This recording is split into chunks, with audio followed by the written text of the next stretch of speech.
Kia toku ingoa. Thanks all for being here this evening. And it's really exciting how many people are here and wanting to know more about petitioning. So I've been involved with 350 Aotearoa for about 10 years and have always been really interested in outreach and engaging with people and volunteers. I've also worked as a face-to-face fundraiser about 5 or 6 years ago. So kind of the stuff that we'll be going through tonight, some of that has come from my fundraising background, and then a lot of it's come from using a community organising model for campaign. I'm on a teleconference, so I'm in a video conference. Just put mine aside. Sorry, just mute it. Cool. Given that it's quite a big group, yeah, it might be best if you've got a question to chuck it in the chat, and I will keep an eye on that and address it when it feels right to, and I'll keep me to account on that. So if I haven't picked up on it, but yeah, that's probably the best way to do it. Does everyone know where the chat is? If you haven't found it yet, it's at the bottom of your screen. There's a little chat box, and then it opens up a side tab. If you do want to jump in and ask a question, that's cool, but we'll just try and keep it relevant to petitioning. And there'll be time for more broad questions at the end, probably. Yeah, just to let you know if you didn't hear, so there's a mute button on your bottom left. So if you're not speaking, just put yourself on mute so there's no disturbance, and then unmute yourself to ask a question. Yeah. Cool. So I'm going to go over a fair number of things. So sort of first of all, thinking about a campaign more broadly and why we would use petitioning, and then the types of people that you want to engage in your campaign, and where to find these people, and how to target them, how you would go about asking volunteers to help you with petitioning, so that you have lots of people on the ground doing that. Then kind of shifting to when you're actually doing the petitioning and the kind of things that you need to be also supporting all those volunteers with, is what your ask is, what your messaging is when you're talking to the public, and also having clear responses to the types of frequently asked questions or things that people will say to you in response to your campaign, and then more general stuff about how to have a good face-to-face conversation ending with a yes or a supportive response. That kind of feels like it should cover most of what people talked tonight about. There was one person who talked more about online stuff, which this one's a little bit more about what we do face-to-face with the petition, but hopefully we can kind of address everything. So I'm going to jump into it. So yeah, while this training is about getting more petition signatures, it's also important to think about a petition in terms of a wider campaign at the same time. So a petition is not the same thing as a campaign, just sort of 101 terminology. The campaign is more the overarching thing that has a goal, and a petition is a tool or a tactic that will help you on that pathway to achieve that goal.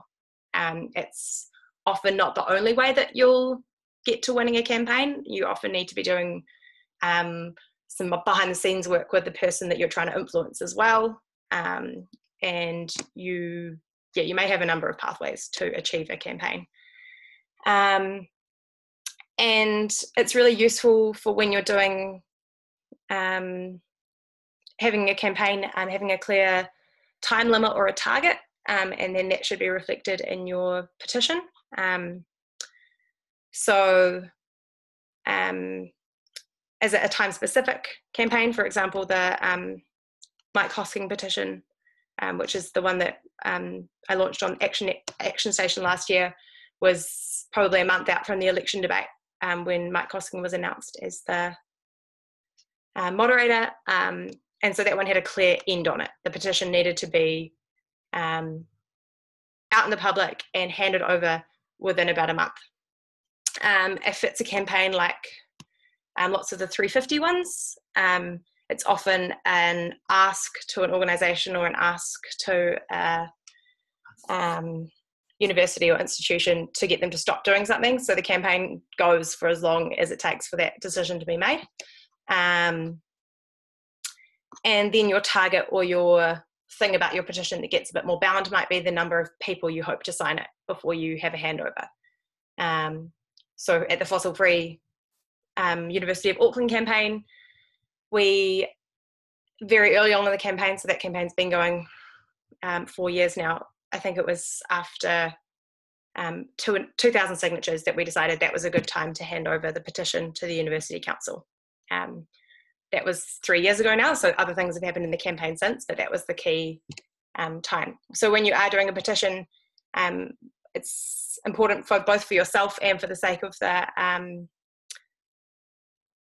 engaging people in why they should sign it right then and there, to have some kind of boundaries around it. Is it a time limit? Is it a number limit? What is it that's going to get you and your volunteers out there in a motivated way with a sense of urgency about getting stuff done and getting signatures quickly? It's also useful to know as you launch a petition how you're going to hand it over at the time. This doesn't always necessarily happen. The Mike Hosking one, I was kind of sitting angrily in my office being like, why is no one starting a petition? And then I was like, oh, I probably could do that myself. And then Ellie and I kind of talked out the rest of it much further down the track. I hadn't really thought about the repercussions, and that's not good campaigning. But most of you guys are doing campaigns and then you'll have a petition attached to that, so you're not just doing a petition for the sake of it. And it's useful then to work out, okay, when will we hand over the petition as part of this campaign? Who will it be to? So who's the target of the petition? Usually that should be the person that will make the decision about whatever it is that you're campaigning on. And where does that sit in the timeline of your campaign?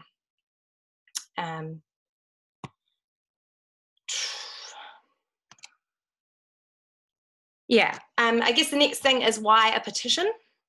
And there are lots of reasons why you might use a petition in a campaign. The most obvious being that it's a really good way to get lots of people supporting an issue and actively doing something to support that issue. So they're signing their name, they're not just saying, yes, I agree with you. And it's a good way to engage people. It's also a good way to tell the person that's holding the power in the situation that there are a lot of people publicly supporting it and that you've got people power behind whatever it is that you're asking. But it's also a really good way to engage people. And the best way to describe this is to use an example. So after we handed over the petition in the Fossil Free campaign at the University of Auckland, we continued to use the petition as a tool to engage people with our campaign. And we never intended to hand over that petition again once we'd already done that. But for example, on our stall on campus, it was useful to continue to have an ask for people. So we're not just telling people about what the campaign is, giving them something physical to do to sort of like commit their, to show that they're committing to the cause. And we continued to update the number of people who had signed the petition online. So that was still a number that we celebrated, but it wasn't so much about once you're signing the petition, you're going to be part of a handover at some point. It was just being used as a way to engage with people. And also because our campaign grew really quickly, we got to a point where we had a really awesome recruitment process and grew from 7 of us to 40 of us. And all of a sudden we had all these new volunteers, and having a petition and having people doing face-to-face engagement is a really good use of volunteers.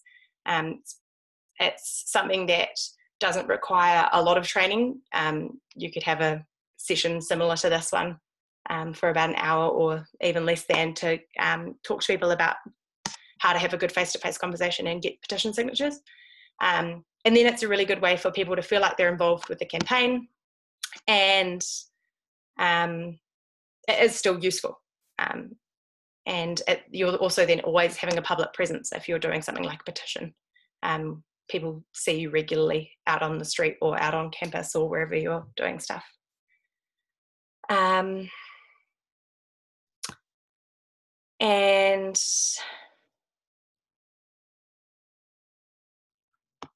sorry, I'm distracted by the question. How do you take people beyond the collectivism? I'll come back to that. So let's imagine that you've launched a petition. So in that you should have a clear ask and a clear person that you're targeting. And then when you're thinking about who is it that we're going to go out and get to sign this, a good way to think about it is to think about who your spectrum of allies are. So I'm just going to share my screen so you guys can see this diagram. Is there anyone that has a visual impairment and would like me to describe? I may as well do that at the same time, out of habit.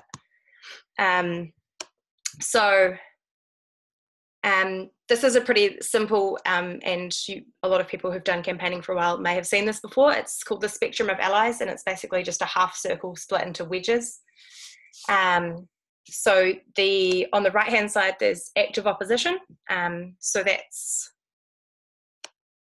probably the person that you're trying to get to, probably the target of your campaign is someone who's doing something that you're actively opposing, depending on the type of campaign you have. And also the kind of people that are going to be too hard to try and get on side. So for example, the Fossil Free Aoraki and Christchurch campaign, Fonterra at the moment is probably an active opposition for you guys.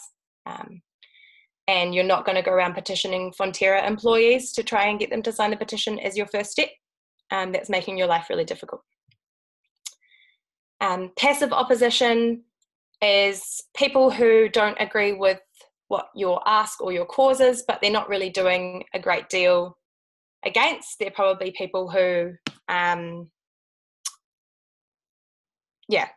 in a certain opposing somewhere on the political spectrum, and they're not too bothered, but they might comment something mean on Facebook occasionally, but they're not going out of their way to debilitate your campaign. Neutral, people haven't made up their mind about the issue. They could be convinced if you spent time and energy talking to them and seeking them out in the community. But they're probably also not going to be your first step. If you have a time limit or if you have a target, it makes sense to shift one over and look for people who are going to support you without much work. So the active support and the passive support are the people that you want to engage with initially when you're launching a petition. These will be, there's a lot of people who are in environmental groups in this talk. So if you're from 350, you might initially send it out to your friends who are involved in Greenpeace, or you might find an event where there's a tree planting in your community and find the types of people that are already going to be, and there's passive support or active support. Active support are probably the people that are already on your mailing list and are already doing stuff on this issue, and the passive are the ones that maybe it's someone that goes to the organic farmers market in the weekend, but they're not doing stuff actively to campaign on environmental issues. So it's important to, thinking about the people who are already on side or just need a little bit of a push, and then they'll be shifted to becoming an ally and supporting your campaign. So most of the time these days, people will launch their petition online first, and you'll probably have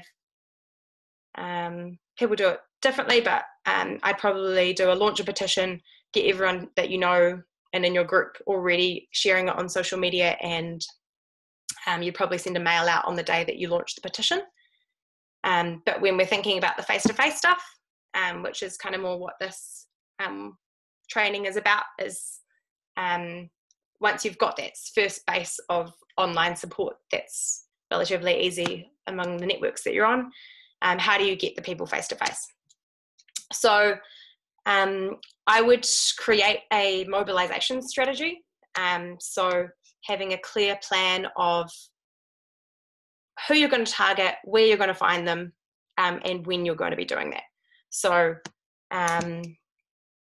not just saying to your group of campaigners, say there's a couple of you or 5 of you that meet regularly, not just saying, oh, yep, let's all go out on the weekend, get some petition signatures, let's see how we go. Instead, it's useful to set some geographical and some time targets or boundaries, I guess. When is it that you're going to see the most people, and where is it that you're going to see the most people who are going to be those active or passive supporters? I've already said weekend farmers markets and things like that, where people are not necessarily in a rush, or you could do places like public transport hubs where people may be in a rush, but there are a lot more people around. It really depends on the kind of campaign that you're doing.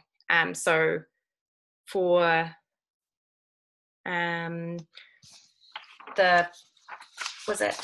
sorry, I've lost my list of names, from Michelle, who's at SAFE, where are we going to find the types of people who already have an interest in animals or the environment or whatever it is that is fueling that passion for animals for them.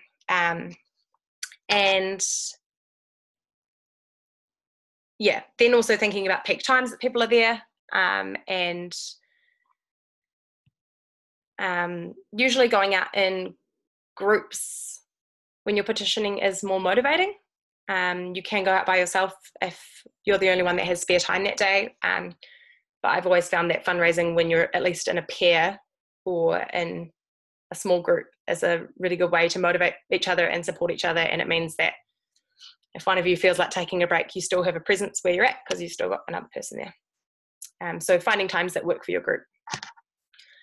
Yeah, and then this mobilization strategy shouldn't be anything that is secretive or like a secret strategy. It's very much anyone who's going to be involved in doing the petitioning. So it may be someone who's never come to one of your meetings but says, hey, I've got some volunteer time. Share the whole strategy with them. Let them know where you've already done, where you're planning on going. This is the kind of thing that it's helpful if people see that you've got a plan, and they may then say, oh, cool, I can actually do that time at that place as well. And then get people to log or at least give us a really brief feedback on how it went, how many they got in that place, and anything that they might change about how it was done. Could you have been slightly in a different place and you would have been under shelter when it was raining, or did you find that people were in too much of a rush and perhaps somewhere else would be a different place for next time? Yeah, it's always worth learning from what you've done.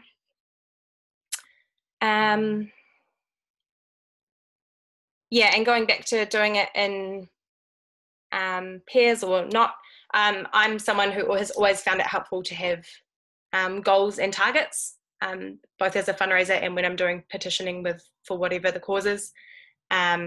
Gives people a sense of how many they could expect to get in an hour, or set a challenge between the people who are doing it together. If you're a non-competitive person by value system, that's totally fine too. But having some kind of idea of what you want to achieve is always helpful.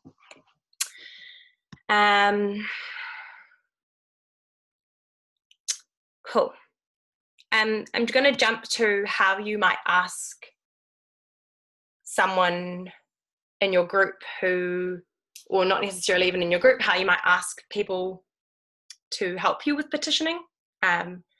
So it could be someone that's just joined your group, or it could be that you've got a mailing list of people who said that they'll occasionally help out, but they're not actively involved. Now's the time to use these people. And ideally, when you're having a conversation with someone where you're trying to get them to commit to something, face-to-face is the best way to do it. Over the phone is the second best way to do it, and emails the last resort. but if that's all you've got, if you've just got a mailing list, that's what you've got to do. So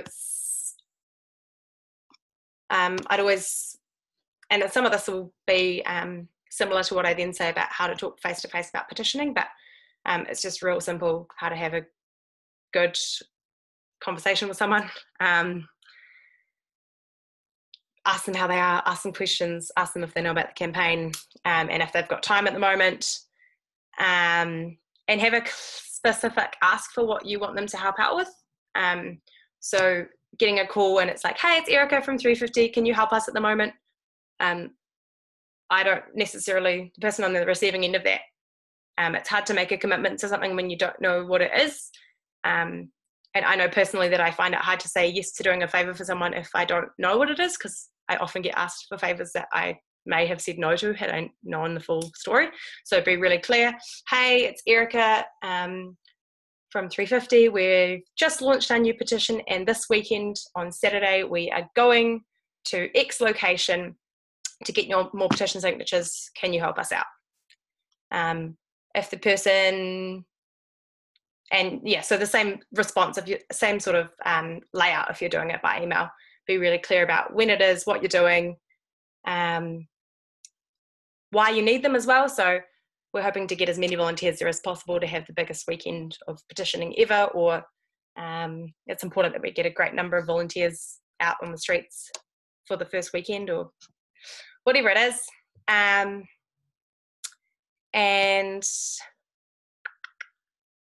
yeah, and then if they say no, asking why. Cool, is it possible that you could help us out another time? Are you still interested in being involved in the campaign? Always ask questions, basically, as to how it could make it work with someone. Is it that they are the primary caregiver that weekend and they're looking after their kids? Petitioning is something you can usually do with your kids. So finding ways to make it work for the person. And yeah, also that's a key thing, is asking people if they have any access needs. Is it someone who's in a wheelchair but would still be really keen to do it if they knew that they could get to the location well? That's something that we're trying to do really well in 350 at the moment, is how can we be as inclusive as possible in all of the stuff that we're doing. So making sure that if anyone has any specific stuff, if they are quite introverted and they've never done something like this before, would you do it if you were paired up with someone to start off with and then had a bit of time to do it yourself? So just making it work for people. I assume that most of the people in this call, when they're asking people for help, they're asking volunteers. So you want to make it as easy and fun and nice as an experience as possible, if it's volunteer or a staff member, actually. Cool. Can I ask a question? Sure. Do you use that step, like the call, just to judge whether that person would be good at collecting signatures, or if they're the right person for that?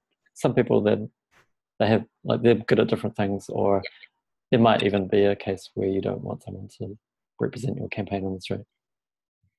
Yeah, I don't think I would. I've never thought about it in that sense. I think that anyone could be good at collecting petition signatures. If anything, they just need a little bit of guidance, which is kind of what we'll do next.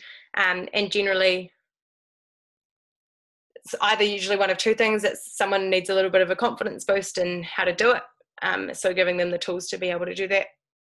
Or another reason why someone might not be quite right is that they're potentially too confident and maybe too pushy, and you're not someone that you want to be representing your organisation. Or you do, and they're great, but you want to make sure that they're doing it within a way that respects your kaupapa. And then that would be still possible to do, and often those are the really keen ones, but making sure that it's done in a careful way, and that everyone gets the same training across the board. And you might then have some one-to-ones conversations that are tweaked for the people that need a bit of extra support. But generally, if someone wants to help out, I don't think we've ever really said no to people unless they're hugely destructive. Yeah. And actually, when I worked as a fundraiser, you never would have expected some of the people who were amazing fundraisers to be when they first walk in, because it's often the shy ones or the ones that aren't super confident that do really well. Cool. Does anyone have any other questions at this stage?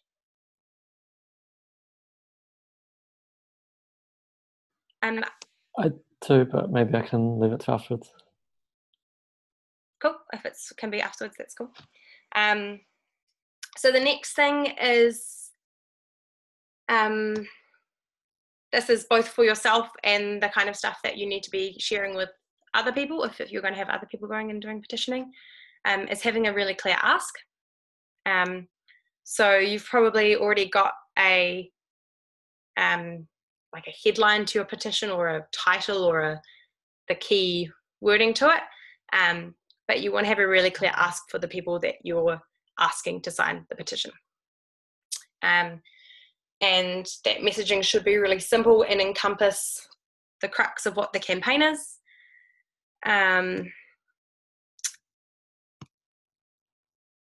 So this is kind of like these are the ingredients that you need, and I'll get to the recipe of how you have the petition conversation once I've talked about these ingredients.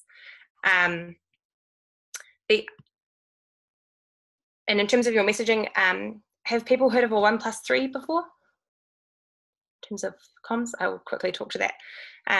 So it's essentially, it's just breaking down that you really don't need to have a lot to say, basically. Your 1 is if you had 10 seconds to say what you're there for. So you should usually have a 1+3 in your campaign anyway, and it gets tailored to a specific action or a specific event. And Greenpeace has had really clear 1+3 with their awesome action this week. I pulled up one that we used in the Fossil Free University of Auckland campaign when we occupied the Vice Chancellor's office. So it was the 1, so the first key message was, we demand that Vice Chancellor Stuart McCutcheon actively supports divestment from coal, oil and gas, and we're not leaving until our demands are met. So that's the ask of the campaign, and it's specific to what we're doing right now, and that we won't be leaving until that's met. And then the +3 is basically if you have an extra 30 seconds to explain what you're doing, what are the next 3 points? And they should make sense separately as well as a whole. So it's kind of also the way that you might structure a press release or your email out to supporters, like what are the key 3 points to that. So each thing needs to make sense in and of itself, but then they work together, and the 1 is a bit more overarching than the others. So that one's the one that's the go-to. And it's kind of the same as when you're talking to people about your campaign face-to-face to sign a petition, is that you need to have why are we here today doing this? And why it's important that you're doing it right now.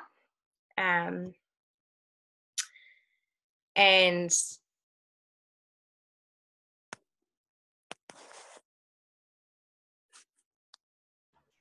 sorry, Erica, we just lost your sound. Am I back? Yes, that's it. Cool. They're all sort of one-liners that it's important that the people that are out on the streets can just fall back on. You don't need to know heaps of detail about a campaign to do really well at petitioning or fundraising. As long as you can kind of fall back on the key messages, that's usually all you need. And if anything, I found that it can be trickier and trickier to have good targeted face-to-face conversations to get petition signatures when you know heaps and heaps of information, because you just want to share that great information with people, but keeping it stripped back to that core messaging is a much better way to engage with the public. Cool. I'll just do quickly how to have a good face-to-face conversation, and then that should leave us a bit of time for questions and conversations at the end of the call. So generally when you're petitioning, people aren't going to be coming up to you. It's your job to be the engaging person that's going over or waving over or whatever. I personally, unless you want it for rain purposes, I wouldn't have a stall. I would be a moving body who can approach kindly and work for whatever setting you're at. Even when we have had stalls for fossil-free stuff, we tend to move our way from them because you want to be going and talking to people. And we've all done it. When there's a fundraiser standing on the street, you just slightly divert, or you'll cross the road, or you do something to you can't be bothered talking to them right now. So being able to move around is a good thing. And it's really important to treat it like a conversation and not a sales pitch. So there's no point, say if I was walking down the street in Christchurch and one of the awesome people who's just launched the campaign down there was like, hey, and then started telling me all about Fonterra using coal and about climate change and sort of just spelling all this information off. If they had just asked me, hey, have you heard of 350 before? Or hey, have you heard of the fossil-free movement before? I would be like, yes, what is it that you're doing? Let me sign it. I'm someone that would just say yes straight away. So don't waste your time going through stuff with people that they don't need to be told. Ask them questions straight away. Hey, how's your day going? I always introduce myself. It's nice to do that. You're a human and you're going to have a better conversation if you're treating each other like humans. I'm Erica and I'm from 350 Auckland. Have you heard of us before? If they say yes, you don't need to tell them heaps of detail about what 350 or what climate change is. Same with SAFE. Have you heard of us before? Cool. You must care about animals too. They'll probably say yes. And it's important to ask lots of yes questions. So questions where your answer to that is likely to be yes. So what's a way of, instead of saying to someone, I can't think of a good one, but instead of making them say, oh, that's so bad, or no, I didn't know that before, getting them to respond with a yes. So I'm sure you'll agree that Fonterra shouldn't be using coal in 2018. A lot of people will say yes to that. As opposed to saying, did you know that Fonterra use coal in their milk treatment plants? A lot of people would say no to that question. It sounds gross and salesy, but getting yeses out of people and having a conversation that has a positive spin is going to be a much better way to get you to, do you want to sign the petition? Sometimes shock factor of, oh, wow, I didn't know that, can be useful, but I always kind of lean towards having a yes-focused conversation.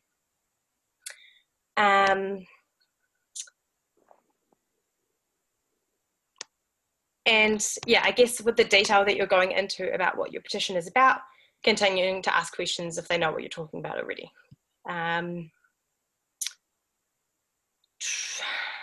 Anything that's more in depth is hard to talk about without talking about a specific campaign. But yeah, generally just keeping it to your simple messaging of your 3 reasons that you're there, why it's important that they are supporting you right now, and we're out today because we're aiming to get 200 signatures on this petition by the end of the weekend. Share that target with people, and it will encourage them to sign. And I guess the other thing is, don't make judgments as to whether someone is going to support you or not without having a conversation with them. So I especially learned this as a fundraiser, and it's the kind of thing that you forget and then you learn it the hard way again and again, where if you don't go to a certain house because you think that their gate looks too fancy and there's no way that they'd want to give money to charity today, or every time you make a judgment, I always felt like I just learnt the opposite, and I would be proven wrong every time that I made a judgment about someone. So unless you think someone's going to impact your safety, you don't need to go up to drunk people, and you don't need to go up to people who look like they might make you feel unsafe. And it's important that you share that with your volunteers as well, that if they miss someone because they don't feel safe around them, that's fine. But other than that, don't make presumptions based on what someone's carrying in their bag or what they happen to be wearing that day. You'll often be surprised at the people that will support your campaign. But again, assuming that you're at targeted places where you have already identified you might have some allies is the best way to do it. There's heaps of questions. I've just been trying to answer some as well. Oh, cool. Good places, just about getting permission. Cool. Like, generally, it's good to ask for permission, especially if it's in front of a shop, or it's just good to be on side with everybody.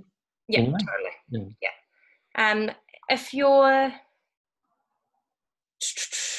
If you're just petitioning, I've never had any issue with doing it in certain places. It's different if you're fundraising, so you do have to have like a license to fundraise in places, and it's done through the council, and it's then like shared out among charities so that it's not the same people all the time.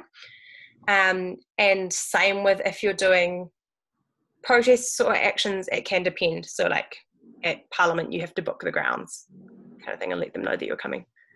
Other places, maybe not. But yeah, if you are going to a community market, you could email ahead and double check what their stance is on that and whether you need to book a table, whether you can just be roaming. Generally, if you're roaming, you're fine to just rock up. But it's always worth being on site with the people who are running it. Yeah. There was another question just about people asking why you need details, personal details like email or postcode, or do you have a way of dealing with that? Postcode is generally the thing that you do need for a petition. Can you answer that question, Elliot? I don't know why, but it's always the thing that's on petition forms. Well, it's different. Like for a formal petition, it's more for the formal nature. You often need an address, and the answer, if people are asking why you need it, it's just this is what Parliament needs. It's a bit different for the Our Action White Session online petitions because we use a slightly different method just to present it formally at Parliament, which involves we just need the postcode, and so the email is actually for the campaigners' use or Our Action Sessions use, where it just means that you can contact people along the way of the campaign. It's a way of asking people to do more, like share the petition or keep people involved, which is really useful for a campaign. So if people don't want to give their email on a paper petition, it's actually compulsory online, but for a paper one, it's actually not compulsory. But I think usually if you say why it's good for them, like actually it's so we can update you, then it's usually okay. Yeah. But I think it's something about writing their email down just makes people suspicious sometimes. Yeah, totally. And I never used to do it, but I did some awesome training in Australia, and they do a lot of phone banking in Australia. So basically ringing people up to get people to show up to an event or an action, or ringing people up to do petitioning. And since then, I've always tried to include phone number in forms or in a petition where possible, because we haven't been great at doing it so far in our campaigns, but it's something that we're working towards. And basically, if you're following a good community organising model of campaigning, which is what we're often striving for at 350, if we had the time in an ideal world, we'd do a lot more phone follow-ups with people. So it's worth having that data for when you do have the capacity. Yeah, it's something I know other organisations, maybe in other countries too, like they use something like a protest or an event or a public meeting actually to get people's details, and it's a way for them to then be able to campaign with those people to collect the supporter base at physical events. So you can use a petition for that as well. Yeah. Eliana, I don't know if it's a question, but it's just saying that you don't need permission for protest. Do you use petitions at a protest? So I've got a question that was sent privately, which is a cool feature of Zoom, which is, do you approach everyone generally or try to make eye contact first? It's a good question. That's my question, because I just find, if you observe people when you're on the street or whatever you're doing, some people just do not want to see you. Yeah. And then you'll get people who will look at you, and then there's people who'll come over and be like, how can I help? And everything in between. So, how do you feel about that? What? I mean, I wouldn't rule people out, but I know exactly what you mean of when people put their headphones in and they won't make eye contact. They're probably, if you think of them on that same as that spectrum, right? Those are the people that don't want to be pushed. So if you think about the people that smile and make eye contact or start to approach you, those are the ones that are going to make your life easier and going to make your day petitioning a nicer experience. It's kind of just like a split-second decision that you have to make, or you have to talk to your volunteers and, about how they might make that decision. Yeah. And, okay. So, it's up to you. I sometimes would try the tricky people and see how it goes, more as a challenge than anything. And sometimes it's surprising. Exactly. Sometimes they just really haven't noticed you, because they're plugged into something or other, or, Yeah, exactly. Yeah. So, and I mean, with that, I'm thinking particularly of, for example, on Queen Street where people are in a rush or something. Have I frozen or am I fine? You froze for a moment, you're okay. Can hear you. But for example, if someone's sitting down with a cup of coffee at a market, or they're at a bus stop waiting for something and they've got their headphones in, they may be more receptive than their body language currently looks, if you just approach them kindly. Exactly. Thank you.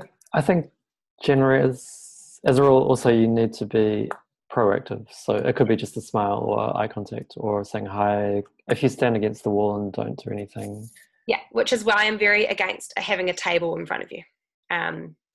Because you do just end up sitting at the table and waiting for people to come to you. And if you're even standing in front of the table and moving a bit more, you're much more likely to engage with people. Actually, this is something that I learned when I was at SAFE, because we at SAFE we always had the stalls and the table, and just to have, if there were two of you, just one person at least in front of the table. So, some people would come because they're interested in what you're doing and they could talk to the person behind the table, whereas the person in front of the table was actually a bit more active and just saying hi to people as they go past, or saying, have you heard of this? Yeah. I'm thinking of Ben, who's in the student union, because this is something that we found was really useful at uni, and I don't know if others in this group are at university doing stuff, but and it could apply in other spaces in public. Where are there queues at uni? So at Auckland Uni, there's like these epic vegan lunches where it's $5 for a massive plate of vegan lunch, and so many people at uni go and get it. So there's always a queue of about 50 people waiting to get that. That's a prime spot to talk to people while they're waiting for food. Same as our student union did when they had AGMs, they would always put on a sausage sizzle or something. And that would often be like where they did the head count of how many people are at the AGM, is who's in line to get a sausage. So finding opportunities like that to talk to people where they're probably just on their phones anyway.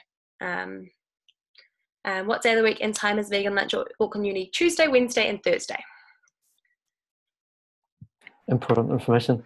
Yeah. Can places on those days, so you'll have to ask someone that's still at uni. But can I just check in, Erica, because it's just coming up to 7, and if people are happy, we can carry on for 10, 15 minutes? Or did you want to move it to another part of the session? I'm happy for it just to be questions. There was one at the very beginning that, could I get you to explain it, Aliana? Yeah, sure. So it was more like, so you said that you got people to sign the petitions, and then with their email addresses, you got them to be volunteers to get more signatures. Like I was just figuring out, trying to understand how you got people, what you did with their signatures, and then how to engage them more. Maybe you did cover that. So was that when I talked about still using the petition after we weren't using it as our primary thing anymore, but just to engage volunteers? Yeah. So our ask shifted a little bit then. We changed from, well, it was kind of a mix. When we were actively recruiting, we would say, do you want to join our group? And then a follow-up ask would be to sign the petition. And that's on the basis of like, you will secure your ask better for them to join the group if you have a follow-up ask, is something that I've learned when you're recruiting. But then also always having the option for people to be involved when they sign the petition. So almost the flip of that. Then when we had just like petition stands on campus, which was a way of using all these new volunteers, having that cycle of getting them to get people to sign the petition, and then do you also want to be involved in the campaign, and then actively follow up with those people. I would generally do a broad follow-up with everyone that has signed a petition. So like Elliot said, it's to update them with the campaign, but I would also always invite them to be involved at least once. I wouldn't pester the people that have said that they don't want any more information, but I would send at least one follow-up that says, thanks very much, this is how many we've reached in our petition, here's how you can be involved further. But yeah, having the opportunity for people that seem particularly keen when you're getting petition signatures face-to-face to then say, oh, you seem really interested, is this something you'd be keen to be involved with? And then I would physically write down on, or make a note on the iPad or whatever it is that you're collecting signatures on, this person is keen to join, follow up with them. So don't just have a tick. Like, I always find it more useful than just a tick on a sheet of paper, writing something that you remember about your conversation with them at the time and place. And then when you look through the sheets later, you'll be like, oh, that was the woman with the yellow gumboots on, or that was the person who has been doing stuff with Forest and Bird and they're keen to be involved. So write notes at the time. It makes it way easier to have genuine good follow-ups. Can I ask, because it's slightly related, but it's a bit different if people are coming just from their online petition and they don't have those face-to-face conversations yet. Yeah. And I guess it's just this question of how, can you fill in the gap a little bit about how do you get those first volunteers to help you get the signatures, do you think? Yeah. So sending out an email with that specific ask to the people that have signed the petition so far. And yeah, like I said earlier about being really specific about what you're asking people, not just saying, can you help us, let me know, but here's the set, maybe 1 or 2 time options on this day, or whatever it is that you're doing to be involved. And even if those times don't work for them, having given them a specific time when they can reply saying, hey, can't do that time, but I could do another, and then following up with them individually. And the sooner that you can shift that conversation to on the phone, probably the better. So if someone replies to you, asking if you can give them a call to chat about it, as opposed to just keeping it to an email stream. Generally is better for when you're trying to ask someone to support you. If you don't get any response from sending a big mail out, I would question how it was written, but I would also just think about, okay, if that hasn't worked, can I ask a couple of mates to help me do it? this time, and then when you're doing that petitioning that time round, also asking people as they sign the petition, is this something you'd be keen to be involved with? Yeah, you can always do petitioning by yourself as well, but it's much more fun if there's at least another person. Yeah, no, that's great. Sorry, I don't mean to hog this, but just one more question is, if you've started an online petition or a campaign and you're just an individual, would you recommend finding those other people first who could help you find the volunteers to work as a group, or try and manage all your volunteers by yourself? Yeah, it's probably easier with a couple more people. And I guess part of that depends on the nature of the campaign and what the time limit is on it. For example, I would never launch the type of campaigns that we do in 350 by myself, because it's just too big. You need people behind it. If it's something where a decision is being made by your local council in 6 weeks' time, you might not have the capacity to build up a whole new group. So then I would seek out the groups in your community that you know might already support that issue. So is there a church that has already thought about doing something about this? Or who are the other organisations that they may not have the capacity to launch a campaign, but maybe they would put their name on it to support it, and then they might have volunteer lists, or they might have things. So don't make it really hard for yourself. Yeah, work with people who are allies already as well.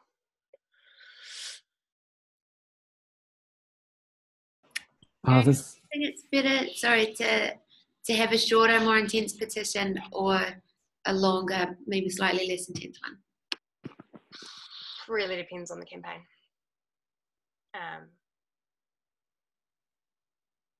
Yeah, I guess, yeah, it's very much dependent on the campaign. So,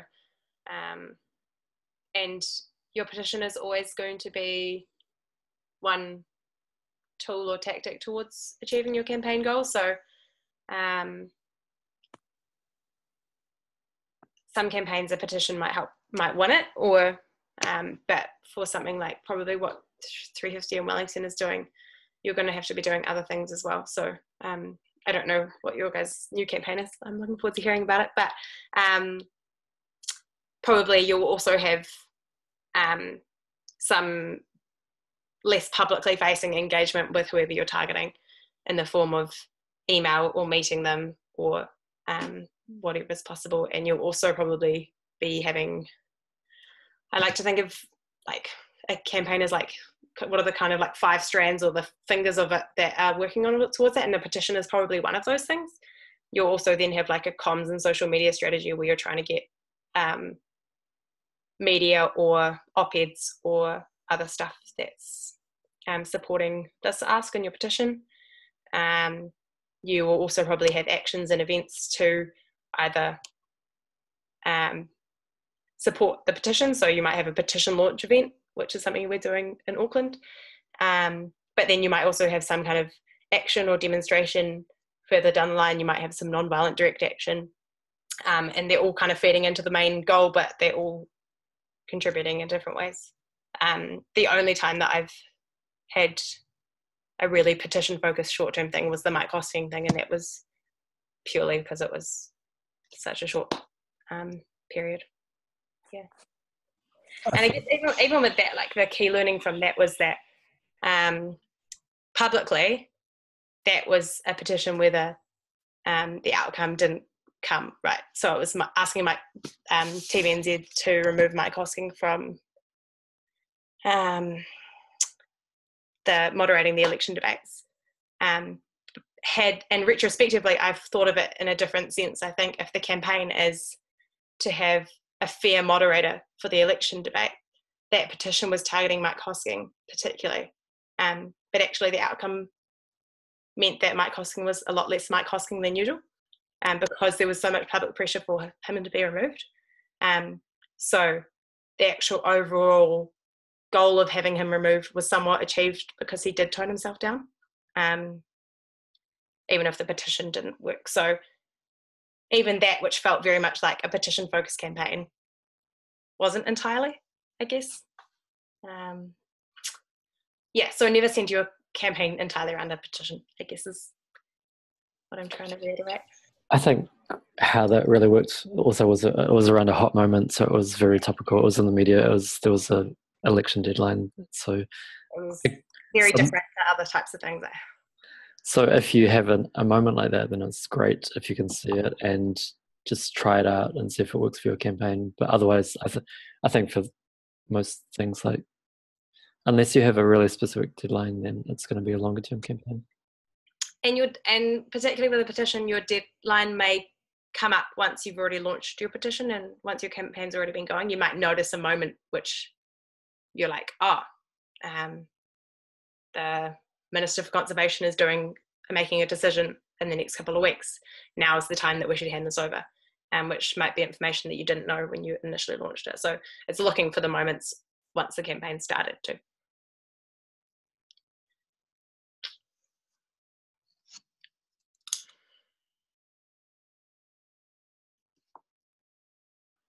Any more questions from people?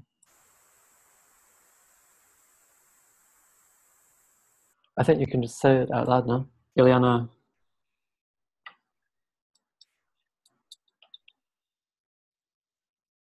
So Ileana's asking, can you recommend any ways to boost publicity online?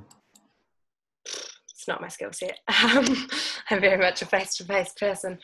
You can probably speak to that better, Elliot. You had a question about collectivism as well, which I could answer. But yeah, there's lots of answers. But I think just in relation to this session, I think your offline activities they feed each other. It's a really good way to feed each other. So if you have an event, if you have volunteers on the street signing, getting petition signatures, take a photo and put it online, and it's something to share. If you have a collection of little video clips, put them together, make a 1-minute video and share it online. So it's you can't just push online on its own sometimes. Like the offline really helps, and vice versa. So the online can magnify your offline activities. Yeah. It's a very short answer. Can I just talk about the collectivism as well? Because I think collectivism is something that happens when you're just starting a petition, and I won't name the other petition platform, but it's not related to a campaign. Like it's just somebody who's just started something, and they don't, maybe it's a good cause and it's good intentions, but it is just a petition, and it's not going to be delivered. It's not going to be wrapped up with networking with allies or engaging with MPs or offline activities or however else you're building your campaign. And I think when people sign too many of those, then they become tired of that kind of thing, and it gets called collectivism. But I think when you're using online petitions as part of your campaign and you're conscious of the point of it and your goals, and you can use it. We talk about it as a low bar action. So it's just a way of people taking action on an issue they care about in a very easy way. And then the challenge for you is really, how do you get them to take the next step? So can you get them to write an email to the MP? Can you get them to share it with their friends? That's part of the process of the campaign. You're just trying to engage people more in it, which is what we're trying to do with at Action Station all the time. Yeah, and I guess on that, that's kind of, again, one of the reasons why you capture people's data when they sign a petition. Once they've become someone that is in your spectrum of supporters, it's worth trying to always set them up, I guess. And that's never going. So if you want to look up just on Google image, like the ladder of engagement or the circles of engagement, that's quite common layers of how to bring people in closer and closer to ending up being a core member of your group. That's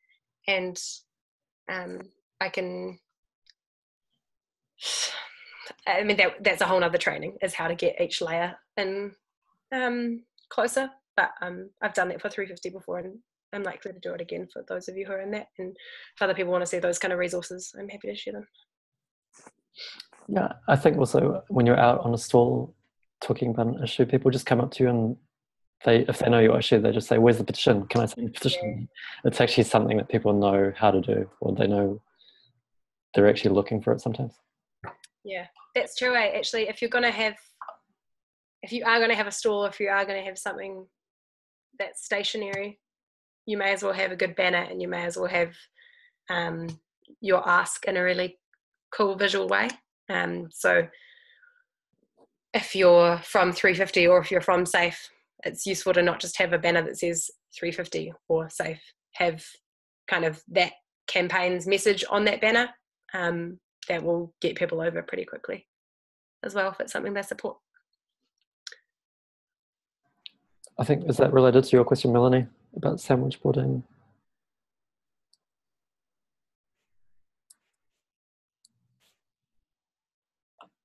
Is that a shy nod, Melanie? I think Sorry, I was on mute. Yeah, that sounds really fun. Doing got lots of ideas.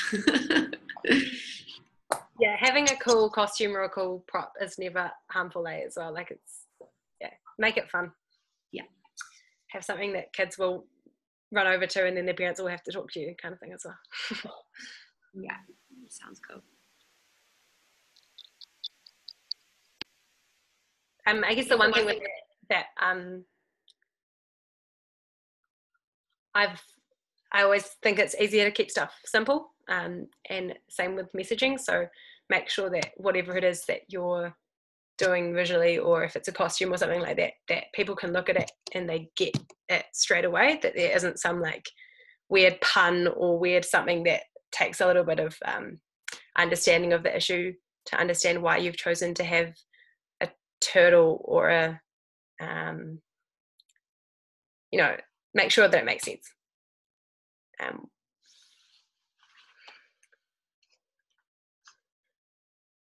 If it's a cow covered in oil, people will probably, or coal or something like that, like it's pretty easy to get. But if it's a spider, that there's some symbolic meaning to it, people might not understand it straight away.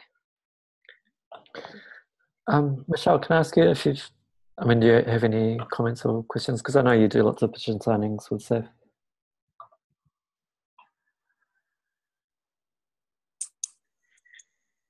Let's think.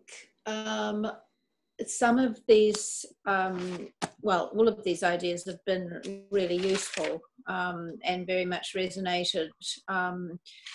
I think preparing your volunteers with the simple message of the 1+3 so that they're not so overwhelmed by tons of information and not freaking out in case they can't quite access that information to spout it to people is huge actually, because like you said, Erica, your volunteers don't actually need to be incredibly well versed and don't have to have an enormous background knowledge on what they're asking for, what they're asking people to do.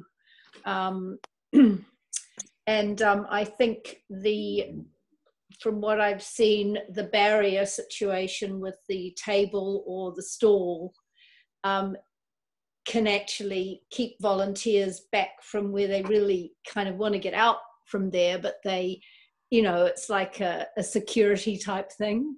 And I've actually had people be in pairs, like you said before, but actually be paired together and talking to people if one person is really like shy or, doesn't quite know how to approach. If they're with someone else who's more confident, then they can sort of see, oh, geez, it's really just talking to people and, like you say, asking questions and have you heard of us and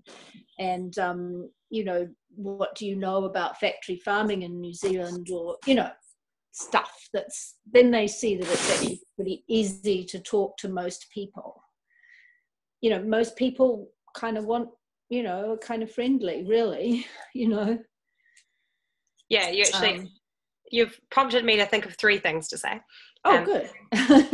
The fourth is probably is that actually I feel like every time I do something face to face, I'm pleasantly surprised at how wonderful people are. But in terms of keeping stuff really simple, like for example with divestment campaigning, which is what Fossil Free's done a lot of, I don't know much about the finance industry, and occasionally you'll get someone who asks a technical question about finance. It's important to let people know that it's okay to say that they don't know something. If they don't know, just being like, hey, I'm just a volunteer and I actually don't know the answer to that. But then to bring it back to the moral of why you're there, and I guess that's the whole thing about divestment, is that I've always understood it to be a moral issue rather than a financial issue anyway. It's about taking a stance against something. So that again is going back to those 1+3 messaging. When you don't know something, is saying like, hey, I don't know that, but what I do know is that I don't think that it's okay to be receiving money from fossil fuel companies, or just leaning it back. And that's something that takes a bit of time to feel confident to do, but one thing that you can do to make it easier for volunteers who are newer, or for anyone, also so that you're consistently saying the same stuff across the board when you're petitioning, whether it's on the same weekend in different locations or the whole time that you're doing it, is having responses to your frequently asked questions. As I mentioned before, and the way that we're doing it at 350 Auckland at the moment is each of us is going away and kind of doing a bit of research about those kind of questions, and coming up with a couple of paragraphs that really explain those well. But then at the top of that document that they're creating, turning it into one sentence. So a summary sentence of, if someone were to ask you that question, what your one sentence or your one thought response would be. And yeah, so that you don't have a 3-page document explaining the ins and outs of factory farming or of divestment, but that you have a one line in bold at the top that if someone does need to refer to any notes, they can find it really easily. And then the other thing would be to practice before you go out.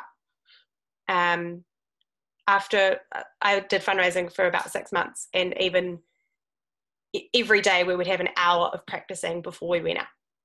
So it doesn't matter how long you've been a fundraiser, you always are there in the morning practicing before you go. And I don't think it's the kind of thing that feels really awkward if you're just talking to a friend and doing the practice of like how you would have the conversation. But it's always, always, always helpful. So yeah, don't necessarily need to throw someone in the deep end. They can watch you a few times, then you guys can practice together, and then you could do half of it and then they jump in halfway through, or you let them start it off and then you'll tell them, hey, if you pause, I'll jump in for you. So don't worry if you want to stop. Yeah, let people practice and let people feel like if they need someone to be there supporting them and doing it in a pair, that they can fall back on their partner if they need to.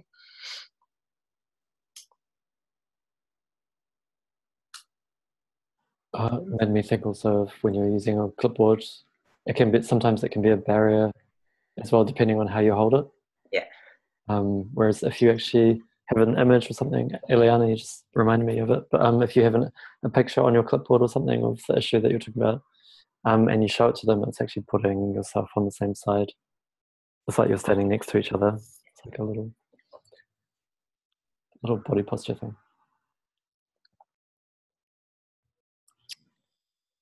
iPads would be dope. Yeah, they're expensive. It's 20 past. Can I ask if anyone has any final questions? Now's your chance.